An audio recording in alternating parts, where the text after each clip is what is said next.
Con este mapa hemos llegado a tener más vías bloqueadas, pero aquí el tema es que se desbloquean, se bloquean y estamos en este asunto ya varias semanas. A lo que se suma, señor Stossel, la pandemia, la crisis económica internacional derivada de la invasión de Rusia a Ucrania y no paramos, ¿no? ¿Verdad? El sector está sumamente golpeado. Sí, a ver, recordemos rápidamente, ¿no? La pandemia, nosotros fuimos uno de los sectores más afectados. Después hemos tenido esta convulsión política con Pedro Castillo, ¿no? Y ahora tenemos ¿no? un poco las consecuencias de este último gobierno. A ver, nosotros en la pandemia realmente sufrimos muchísimo. Después comenzamos obviamente a recuperarnos porque el mundo, después de estar vacunado, comenzó a viajar, ¿no es cierto? Pero el Perú estuvo muy rezagado con respecto al mundo y con respecto a los países de la región en cuanto a su recuperación. Nosotros hemos terminado el año pasado, no hemos llegado al 50% de lo que fue el prepandemia y países como Ecuador, Colombia y otros más y estaban prácticamente en el 90%. 90% del 19, digamos. Del 19, ¿no? Nosotros estamos 4.5 contra 1.8, más o menos, millones, ¿no? Exactamente, ¿no? 4.4 llegaron en el 2019 y estamos cerrando 1.8, 1.9 el año pasado. Perfecto. ¿No? Entonces estamos todavía muy por debajo. Y el 21, perdón, fue más o menos igual, ¿no? Bueno, el 21 fue muy malo, ¿no? El 22 hemos venido recuperándonos. Y ahora esto, ¿no? Entonces, yo creo que acá es importante que todos entiendan lo que significa el turismo para el Perú, ¿no? El turismo da 4 millones de empleos directos e indirectos en los 24 departamentos del país. ¿Y quién se beneficia de esto, ¿no? Porque hay mucha mala información. Estamos escuchando ahorita gente que está ¿no? haciendo huelgas, diciendo que acá los únicos beneficiados son las transnacionales, las grandes son empresas, las grandes empresas. De hecho, perdón el paréntesis, pero destrozaron el barrio de Cusco, ¿no? Sí, las afueras, ¿no? Las afueras. Entonces, y que todo el dinero se va a Lima del turismo, ¿no? Quiero dar algunas cifras, ¿ya? ¿Qué porcentaje de las habitaciones de Cusco, por ejemplo, son transnacionales? No llega al 5%. No llega al 5%, ¿no? Entonces, ¿quiénes se benefician del turismo? No solamente se benefician los hoteleros, los restaurantes dirigidos al turismo, se benefician el agricultor. A la hora que llegan 4 o 5 mil personas, por ejemplo, a Cusco, esta es gente que gasta muchísimo dinero en alimentarse, en comprar artesanías, en transporte, en comprar en la bodeguita, con los guías, que los pobres guías están sufriendo desde hace mucho tiempo porque no tuvieron acceso a los apoyos del gobierno. Entonces, no podemos seguir engañando a la población diciendo que los únicos que se benefician del turismo son las transnacionales o las empresas de Lima. Eso es una gran mentira. Es un engaño. Es un engaño. Hay mucho, como usted señala, turismo directo, beneficio directo e indirecto, ¿no? Así es. El indirecto probablemente es el que más genera empleo. Indirectamente, digo. Todos los turistas que vienen a Cusco se les pide que prueben nuestra trucha, nuestro cuy, nuestra papa nativa, ¿no? Entonces, ¿quién se encarga de producir esos productos, ¿no? Es el agricultor de las zonas altoandinas en muchos casos, ¿no? Claro. Entonces, ellos son directamente beneficiados, ni siquiera indirectamente, sino directamente beneficiados. Claro. Entonces, hoy día yo estuve en plenas revueltas, fui a Cusco a hablar con la gente, porque tengo muchísimos amigos en Cusco y en Puno. No pude llegar a Puno. Señores, no podemos seguir diciendo cosas que no son ciertas, ¿no? A mucha de esta gente le han pedido que vayan a protestar porque si no los sancionan. Y los sancionan con multas. Y los sancionan impidiéndoles usar sus puestos los fines de semana para vender sus productos. Por supuesto hay gente que es revoltosa, pero la gran mayoría de gente no es revoltosa. La gran mayoría de gente necesita trabajar. Entonces, hoy día Cusco, Puno, las zonas altas de Arequipa y parte importantísima del sur, sobre todo, que viven del turismo, realmente está en una situación muy dura, porque no es lo que acaba de suceder. es lo que viene sucediendo. Este es el tercer año de pandemias, ¿no? Porque podemos hablar de la pandemia de Castillo también, ¿no? Y estas son las consecuencias. La crisis política, ¿no? La crisis política, ¿no? Y esto no se recupera. Peor que una pandemia. Y esto es difícil de recuperar, porque ya lo hemos hablado aquí antes, la credibilidad es lo primero que tiene que haber. Si es que tú quieres planificar un viaje, no lo haces de un día para otro, lo haces con tiempo. Ya prácticamente, y a ver, no quiero ser catastrófico, pero probablemente se está perdiendo casi el turismo de este año. Porque ¿quién se planifica con tan poco tiempo, digamos? ¿Quién decide tan poco tiempo? ¿Quiénes nos visitan del extranjero por vacaciones? La gente principalmente de la región, la gente de Norteamérica, la gente de Europa, ¿no? Europa, claro. Asia es muy importante, pero ha estado con los problemas de COVID, esto ha estado un poquito mucho más lento, ¿no? Igual que Oceanía. Lo primero que se puede reactivar una vez que tengamos calma es la región. La región. ¿No? Los países más cercanos. Y lo interno, ¿no? Probablemente. Eso estoy hablando de turismo receptivo, para comenzar, ¿no? Esa es toda una bolsa de turismo receptivo que es el que nos deja divisas y es el que más gasta, casi $1.000. Casi $1.000. $1.000 Si veía deja... la cifra, es impresionante, ¿no? $984. Exactamente, ¿no? Exactamente, tú sabes más que yo, ya.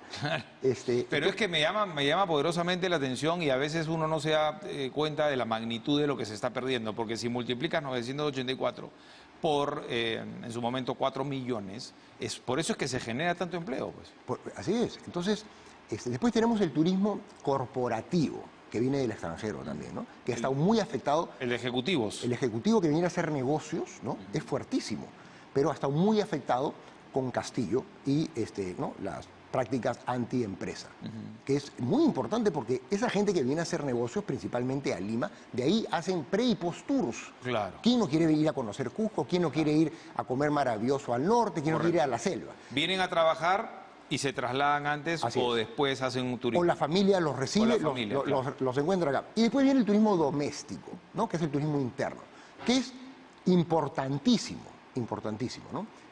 ¿Por qué? Porque es mucho más fácil de comer. Ahorita el turismo, por ejemplo, doméstico, está yéndose todo al norte y al oriente, ¿no? No ha parado. Ellos no se han perjudicado. El centro y el sur y el oriente no está perjudicado.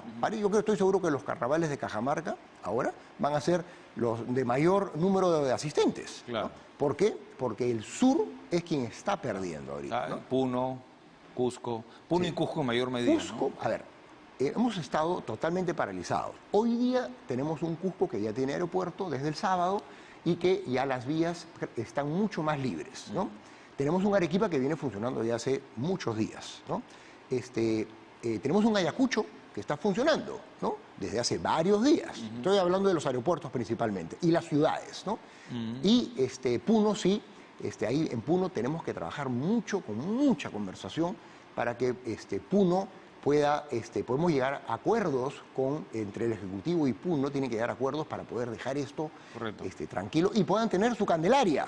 La gente necesita la Candelaria. Bueno, más adelante vamos a hablar en otra entrevista con el presidente de la Cámara de Comercio de Puno y a entrar más a detalle, ¿no? Porque dentro del comercio ahí podríamos, ¿no?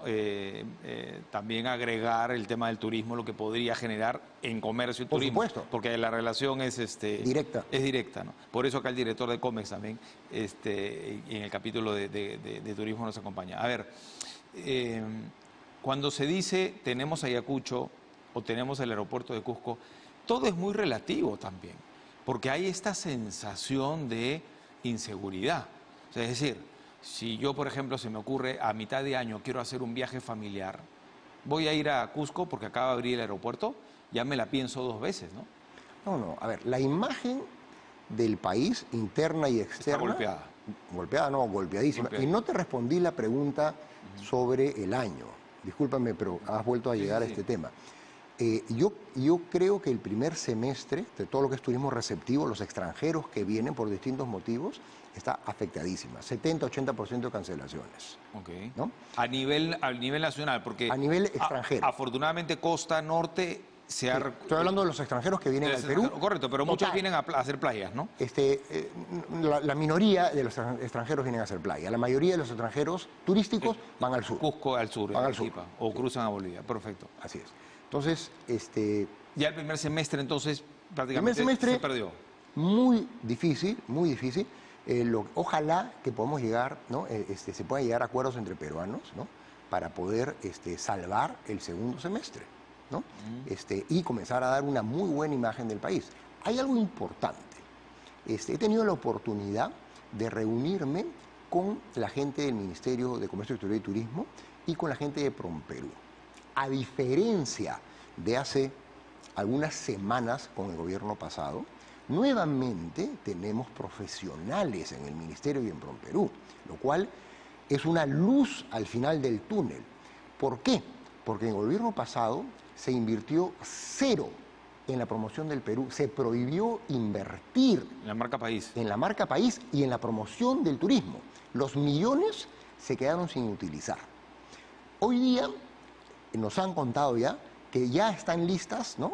Casi listas las campañas de imagen primero, obviamente tenemos que recuperar nuestra imagen, Lógico. y después las campañas para comenzar a promocionar nuestro país en el extranjero y por supuesto para promocionar nuestro país dentro del país para el turismo interno. Ahorita viene la feria, una de las ferias más importantes de Europa, que es FITUR, en Madrid, y el Perú está participando, y los empresarios de turismo, con mucho esfuerzo, ¿no? Están invirtiendo. invirtiendo a promocionar el país, ¿no? Claro, sin Entonces, saber, digamos, lo que va a pasar realmente. exactamente, ¿no? Entonces, ojalá que realmente las cosas comiencen a tranquilizarse, ¿no? Para beneficio de todos.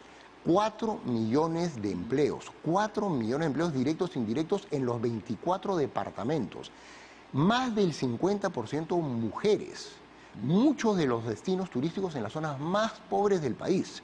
Esa es la gran diferencia entre nuestro sector y muchos otros sectores. Nosotros damos muchísima mano de obra. Y hay informalidad, por supuesto, pero también hay mucha formalidad en muchísimas empresas chiquitas, medianas y grandes a nivel nacional. Y eso sin mencionar el turismo vivencial, por ejemplo, no se me ocurre, no sé, una casita en Camino al Colca, ¿no? De esas familias que viven, que no tienen más, porque no pueden, o sea, no salen de ahí y lo único que hacen es recibir turistas y mostrarles cómo viven y pasar con ellos unas horas, ¿no? Y comer con ellos, y enseñarles cómo se hace la huatia o cómo se hace la pachamanca, dependiendo de dónde están.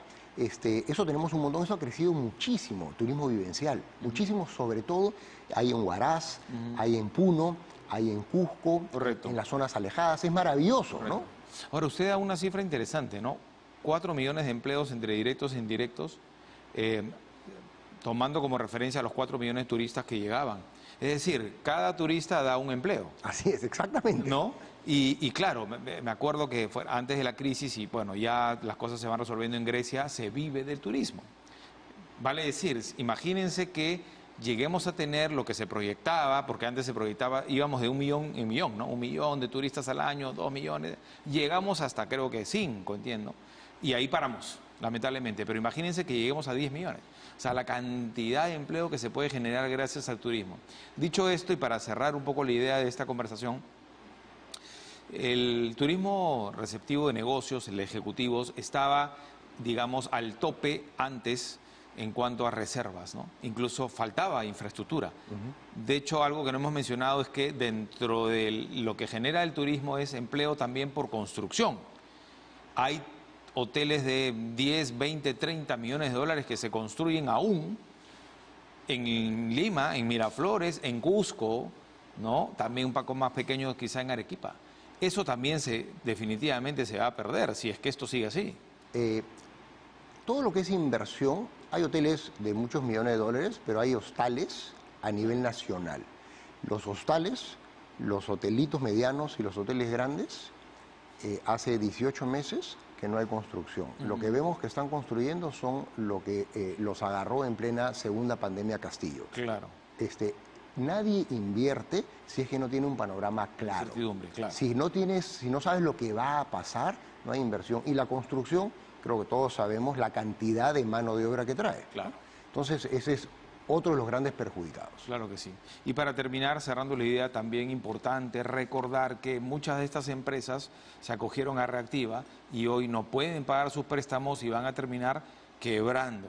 Además, porque el gobierno, con el ministro Sánchez en su momento, con el gobierno de Pedro Castillo, anunciaban prórrogas en el pago de Reactiva, cuando en realidad la decisión final la toma el banco. Y el banco lo que hizo fue, ¿quieres prorrogar? Perfecto, te subo el interés de 2% a 20%. ¿no? Y muchos no se acogieron. Con lo cual, claro, es que con esta... No hay forma. Si otros tipos de empresas, actividades no se acogieron, imagínese el turismo. Lo que es importante mencionar es que ese es el tercer año de crisis para el sector. Entonces, las empresas ya no dan para más y la cadena de pagos ya se rompió. Entonces, ¿cómo una empresa chiquita en Cusco que vive del turismo va a poder pagar? Pero ojo, el problema es que no va a poder pagar a ninguno de sus acreedores, ni siquiera sus corrientes, porque si no hay ingresos. Claro. Entonces, es gravísimo. No, y es como una bola de nieve, ¿no? Es una bola de nieve. Bueno, muchísimas gracias, señor Stossel. Gracias. No, muchas gracias a ti. Todavía va a haber tiempo seguramente de hablar de este tema. Ojalá que ya de manera propositiva y planteando